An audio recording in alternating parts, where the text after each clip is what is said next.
مثال کے طور پر یہ ٹی وی وغیرہ میں مذاکرے آتے ہیں، لوگ بھی شکایت کریں، جیسے آپ نے بھی سنا ہوگا اقتدار کی جنگ تھی، ٹھیک ہے؟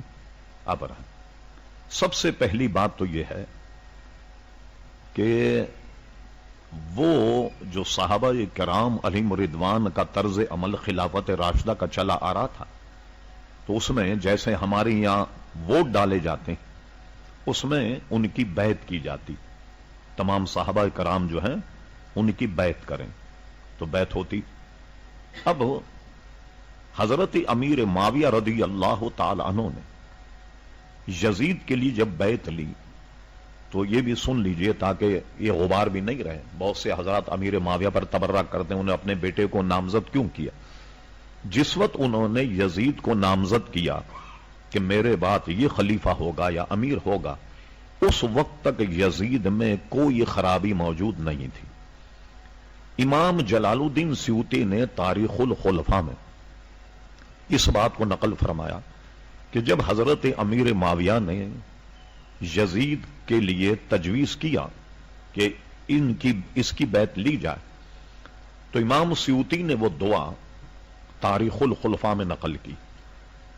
انہوں نے یہ دعا کی کہ اے اللہ تبارک و تعالی، میں یزید کو اس منصب کا اہل سمجھتا ہوں اور میں نے اس کے لیے وصیت کی ہے، اور اگر یہ اس منصب کا اہل نہیں ہے تو اسے ابھی موت دے دے۔ اب جب انہوں نے یہ دعا کی جس کو امام سیوطی نے نقل کیا، تو ظاہر ہے کہ امیر معاویہ رضی اللہ عنہ اس کو اس لائق سمجھتے تھے کہ یہ حکومت چلا لے۔ اب اس کے بعد خدا کا کرنا یہ ہوا، تقدیر کا لکھا کہ بیٹھنے کے بعد اس نے بہت ساری پھر جب غلط حرکتیں کی تو اب صحابہ کرام اور دوسرے حضرات اب اس سے برگشتہ ہو گئے، اور کوفے سے حضرت امام حسین رضی اللہ عنہ کو پے در پہ جب خطوط ملنا شروع ہوئے کہ آپ آ جائیں اور آپ کے آنے کے بعد میں ہم آپ سے بیعت کریں گے اور یزید کی بیعت توڑ دیں گے۔ اس وقت اس کے حرکات جو تھے علامہ امام سمودی نے اپنی کتاب وفاء الوفا میں، اور بہت بڑے عظیم محدث شاہ عبدالحق محدث دہلوی رحمۃ اللہ نے اپنی کتاب جذب القلوب الی دیار المحبوب میں نقل کیا کہ یزید نے اپنے دور میں ایسی حرکتیں کی کہ وہ شراب پینے لگا، محرمات سے نکاح کو جائز قرار دینے لگا۔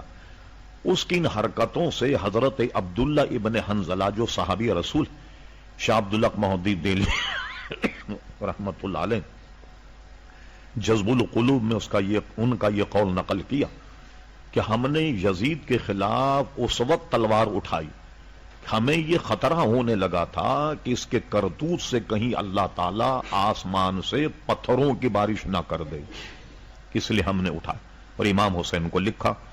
اب اگر امام حسین نہیں جاتے تو کل کو قیامت میں یہ حضرات اگر دعویٰ کرتے اللہ تعالیٰ کے دربار کہ ہم نے تو اولاد رسول کو بلایا، انہوں نے آنے ہی سے انکار کر دیا اور یہ نہیں آئے، تو اب یہ سارا معاملہ جو ہے امام حسین اس کے ذمہ دار۔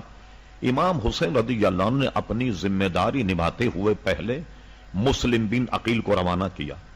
جب مسلم بن عقیل وہاں گئے تو آپ نے سنا ہوگا واقعات میں کہ وہ قتل کر دیے گئے، اور اس قتل کی خبر اس مواصلات نظام ایسا تو تھا نہیں، اس قتل کی خبر امام حسین کو نہ لگی اور انہوں نے کربلا کی طرف جو ہے وہ عزم کیا، اور یہ ان کا مقدر تھا۔ یہ بھی حدیث شریف میں جب حضرت امام حسن پیدا ہوئے تو حضور علیہ السلام کی چچی ام فضل انہوں نے دیکھا کہ امام حسین گود میں اور حضور علیہ الصلوۃ والسلام کی آنکھوں میں آنسو۔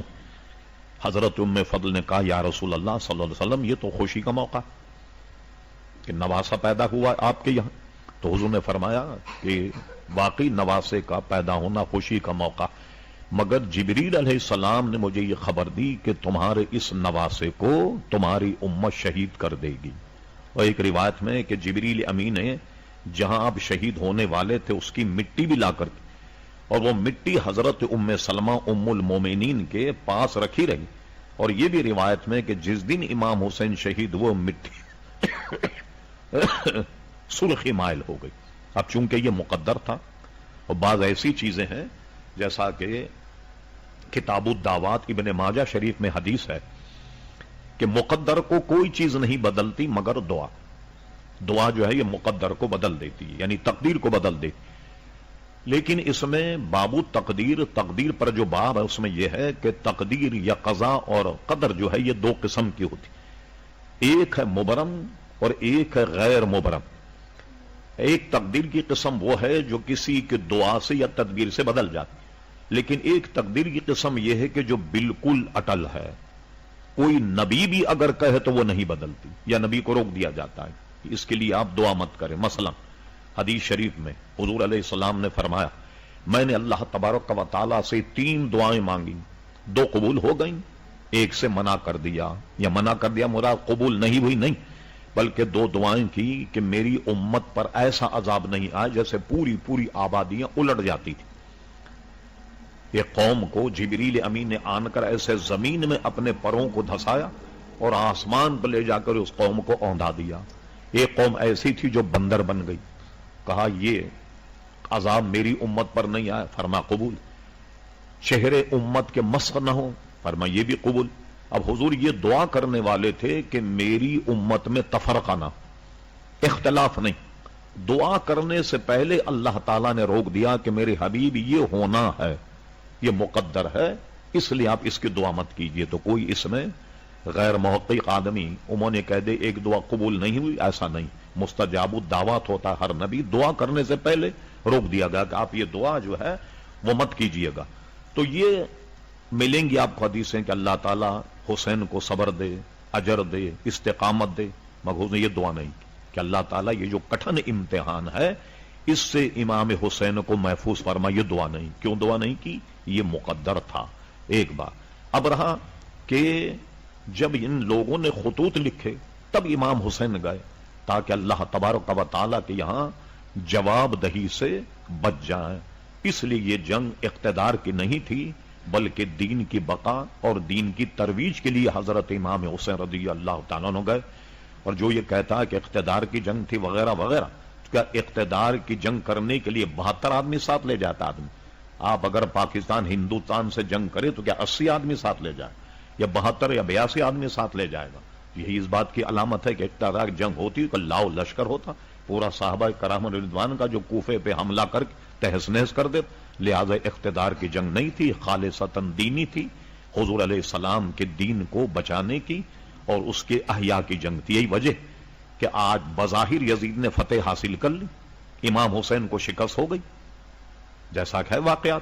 مگر کوئی یزید کے فتح کا جشن منانے والا ہے؟ کوئی نہیں. لیکن امام حسین کا ذکر ہم یقین رکھتے ہیں کہ تا قیام قیامت جاری اور ساری رہے گا. لہذا ان کا یہ کہنا بالکل غلط. یہ پرچے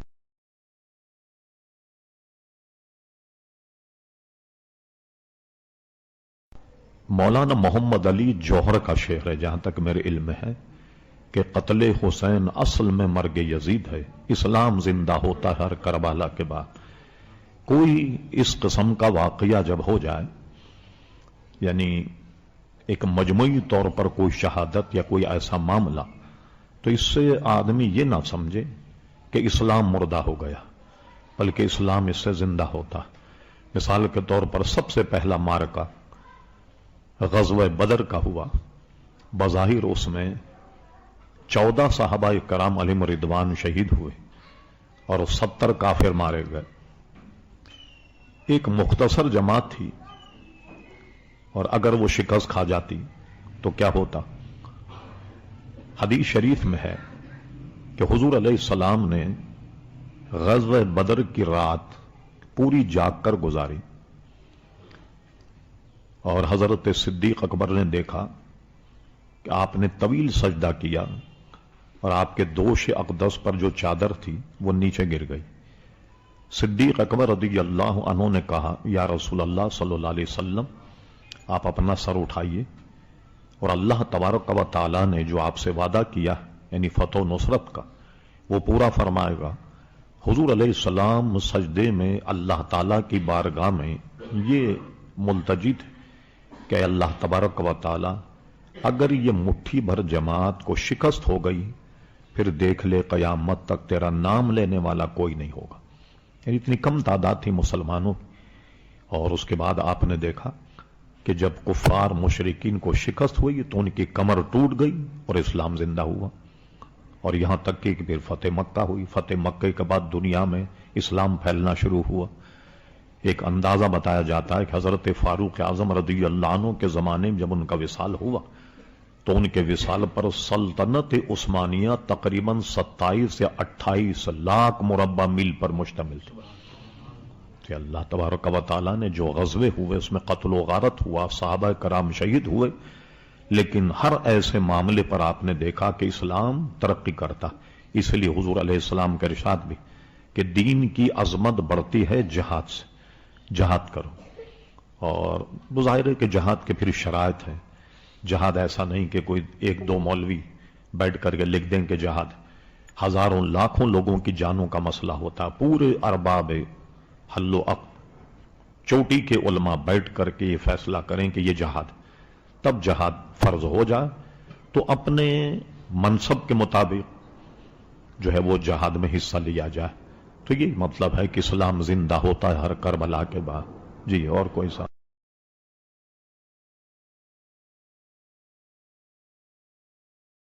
کسی بزرگ نے اور مشائخ نے اس کو لکھا، وہ دعا حدیث شریف میں تو نہیں، لیکن کوئی بھی دعا ہو اس کے الفاظ اگر جائز ہوں اس کے پڑھنے میں کوئی حرج نہیں۔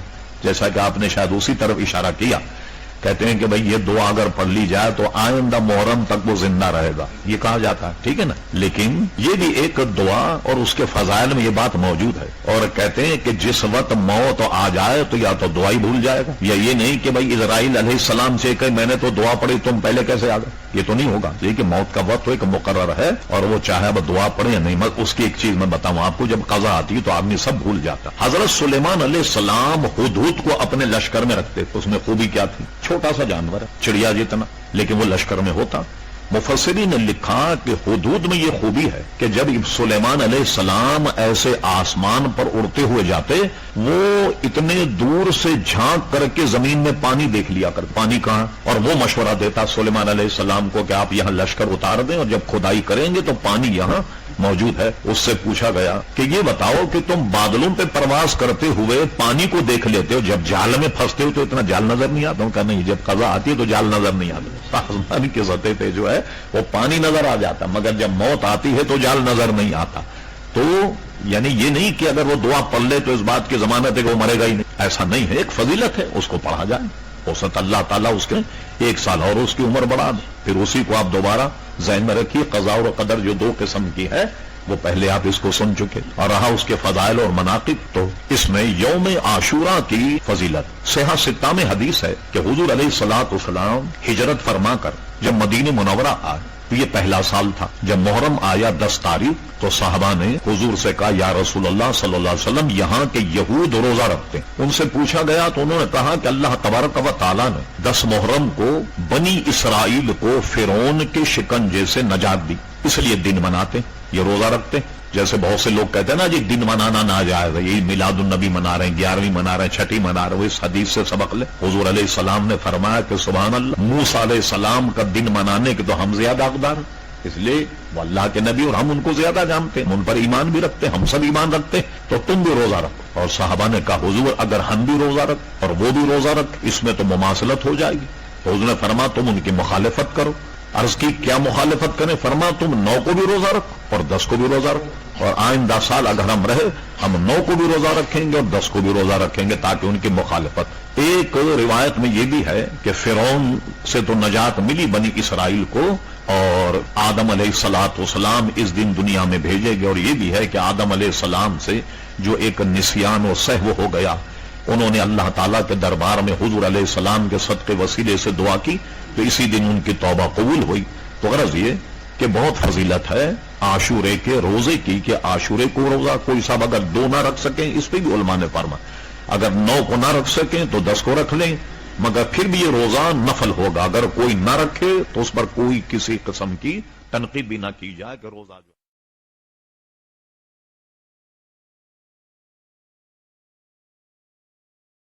کسی بزرگ نے